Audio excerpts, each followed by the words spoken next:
कर्मण्येवाधिकारस्ते मा फलेषु कदाचन। हा गीतेतला श्लोक आपण ऐकलेला असतोच, तसा सगळ्यांच्याच परिचयाचा। महाभारत हे आपलं एक उपनिषदच आहे आणि गीता, भगवद्गीता हा त्या उपनिषदाचा गाभा। तेव्हा श्रीकृष्णाने पार्थाला काय सांगितलं, त्यातला हा श्लोक महत्त्वाचा का, या श्लोकाचा अर्थ आपल्याला माहिती आहे का? म्हणूनच हा पूर्ण श्लोक मी आज वाचून दाखवणार आहे, त्याचा भाषांतरही सांगणार आहे आणि त्याचं तात्पर्य सुद्धा वाचून दाखवणार आहे। ही भक्तिवेदांची भगवद्गीता जशी आहे तशी, यात त्यांनी गीतेचा श्लोक, त्याचा भावार्थ आणि त्याचं तात्पर्य असं तिन्ही दिलेलं आहे। समजायला सोपी आहे। पूर्ण श्लोक आहे, कर्मण्येवाधिकारस्ते मा फलेषु कदाचन मा कर्मफल हेतुर्भूर्मा ते संगोस्त्व कर्मणी। भाषांतर, तुझं नियत कर्म करण्याचा तुला अधिकार आहे, पण कर्मफलावर मात्र तुझा अधिकार नाही।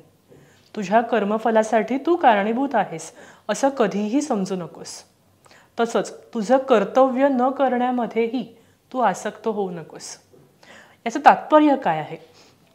या ठिकाणी कर्म, विकर्म आणि अकर्म या तीन गोष्टी विचारणीय आहेत। कर्म म्हणजे मनुष्याने प्राकृतिक गुणांच्या प्रभावाखाली येऊन केलेलं काम। विकर्म म्हणजे शास्त्रांविरुद्ध केलेलं कर्म आणि अकर्म म्हणजे स्वतःचंच कर्म न करणं। भगवंतांनी अर्जुनाला निष्क्रिय न होता कर्म फलच्छेदारहित आपलं विहित कर्म करण्याचा सल्ला दिला। जो आपल्या कर्मफलावर आसक्त असतो तो आपल्या कर्मास कारणीभूत ठरतो। अशा रीतीने तो या प्रकारच्या कर्मांचा उपभोग घेतो किंवा त्यापासून दुःख भोगतो।